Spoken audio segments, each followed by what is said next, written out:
We saw history last night as Russell Westbrook becomes the career leader in the NBA for triple-doubles. He passes Oscar Robertson, and we talked about this earlier.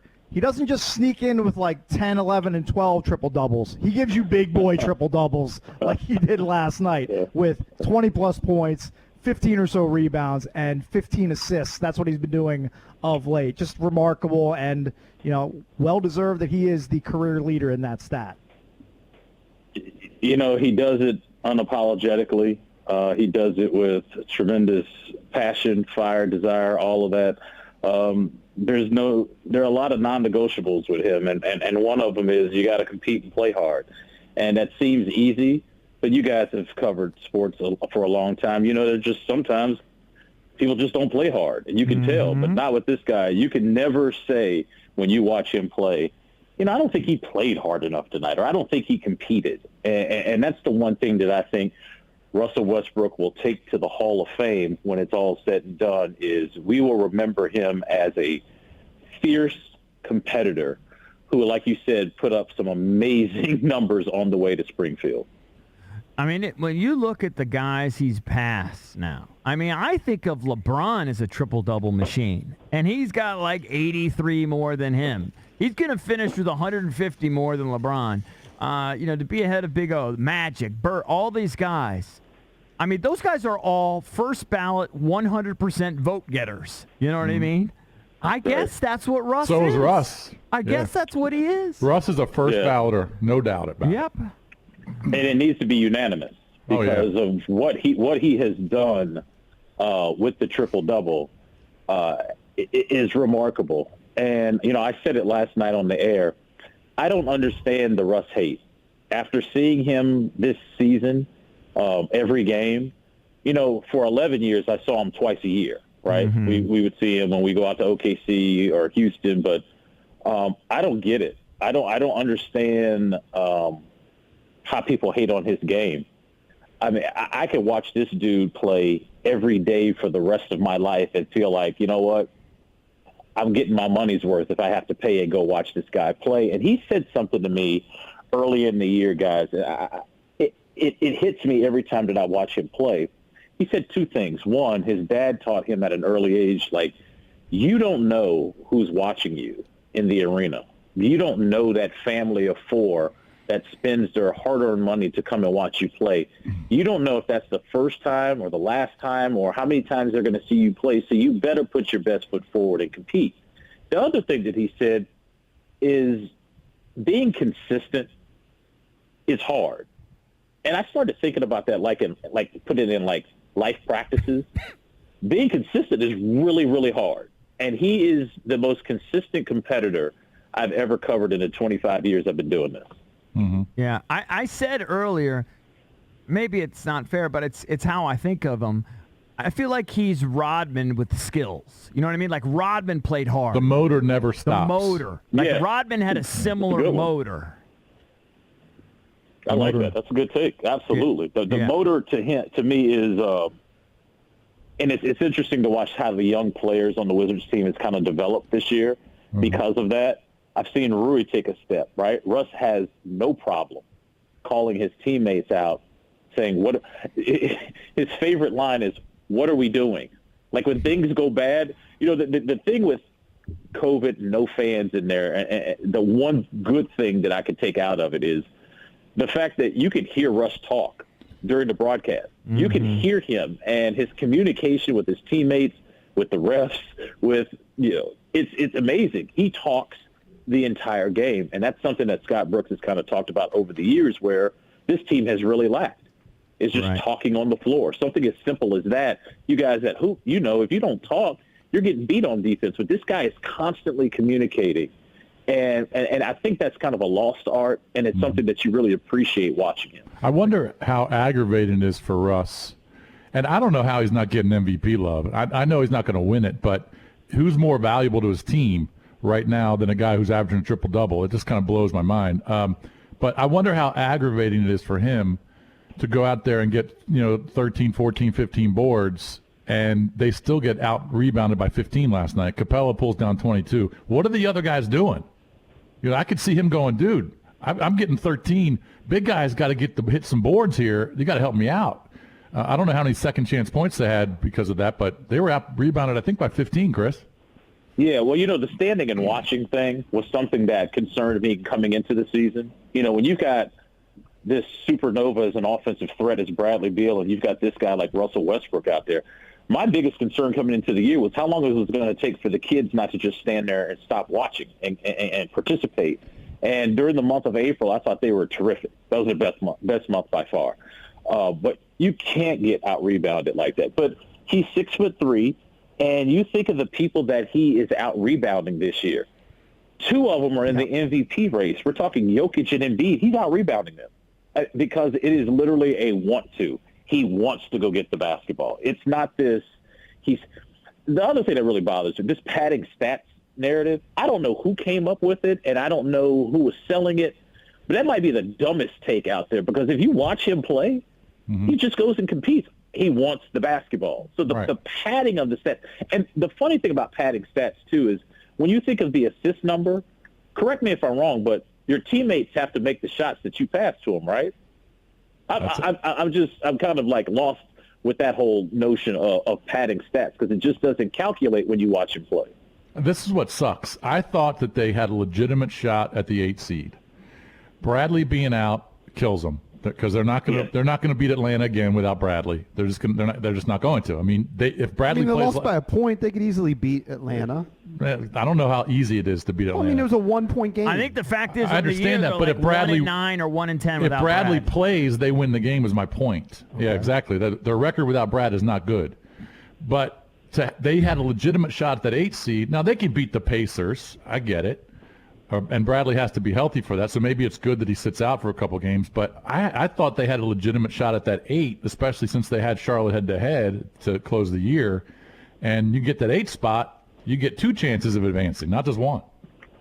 And Boston is a mess, too. Let's not forget about where Boston is. They just lost Jaylen Brown for the rest of the year. So it was setting up, and it could still be setting up for the Wizards to get that 8th seed. I'm very concerned about Brad's hamstring, guys. I mean, think about this.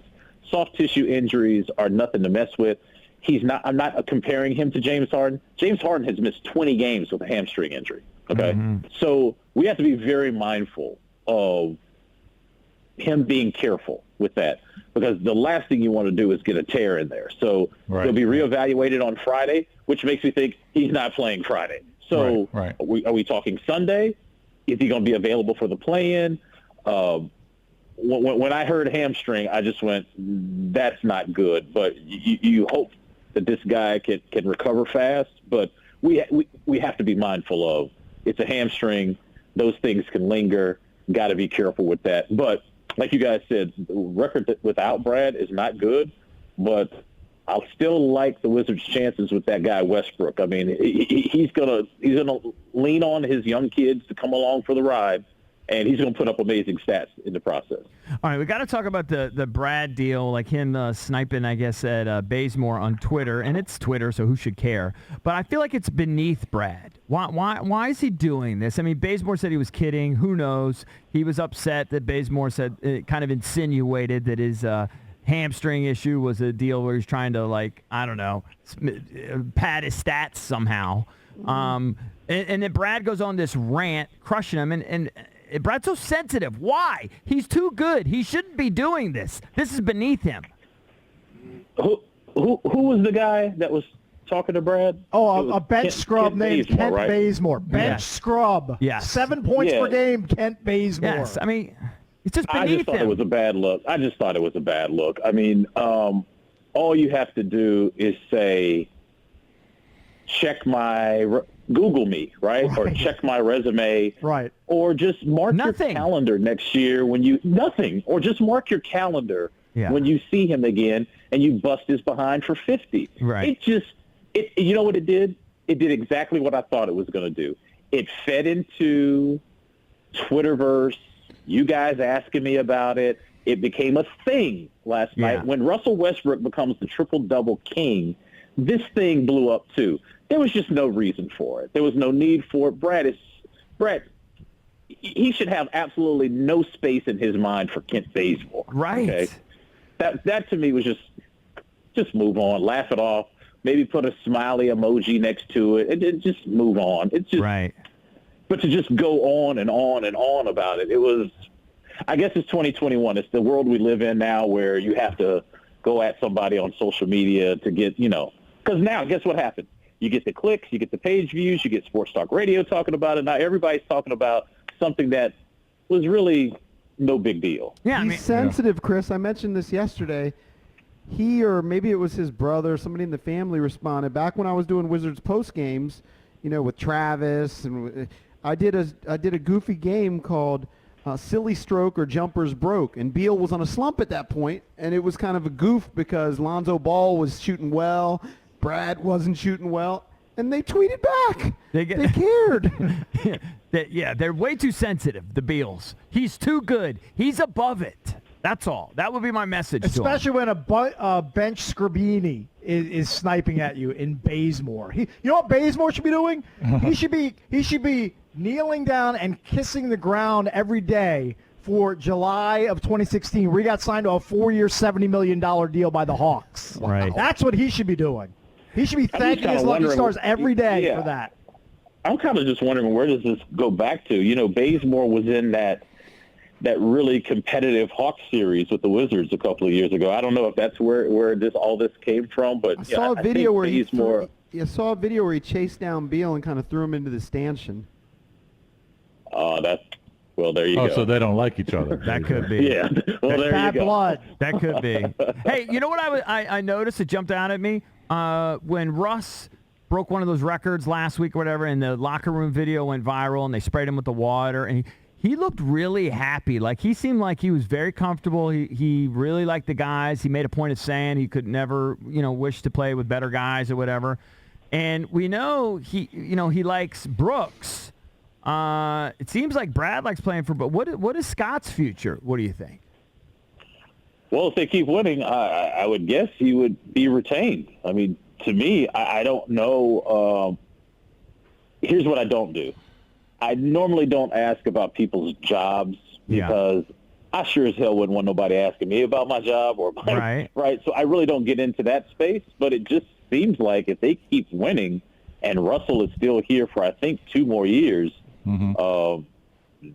maybe Scotty comes back. I mean, winning cures everything, doesn't it, guys? It kind of makes you forget about rebounding, defense, all this other stuff. But if you're winning, you normally get rewarded for that. Yeah. Well, especially if they win the play-in tournament and they advance and play Philly. That would be huge. And I don't know. Say this. I'm not the Philly matchup. Somebody the other day asked me, they said, of the 3 top teams in the East, which one would the Wizards would not want to face? And I was like, Philly, real fast. It was real fast. Like, top of my head, like, they don't want to see them. Milwaukee is going to be tough. Brooklyn, they beat them a couple of times, and I don't know who's going to be available to play for them. But, Philly is that's going to be a tough one. Well, yeah, but at least you got a chance. And you're in there. Two months ago, we thought there's no chance. I mean, what was their record at one point? They were 17-32. Yeah, I mean, they were 14, 15 games under 500, and now they're 3 or 4 games under 500. It's been a crazy turnaround. Yeah, again, that month of April, I can't say it enough. The way they defended, right? Mm-hmm. Well, you guys hear me always talking about defense. Like, they defended at a really high level in that month. Guys got healthy. Things are coming around, and then this doggone Beal hamstring comes up. So you hope they can just kind of weather the storm until he gets back. But, man, that's a tough blow. It is. Chris, thanks as always. We appreciate the time. Chris Miller from NBC Sports Washington covers the Wiz for them, does a great job at it, too. We're not going to ask you about your job security, my friend. You know that.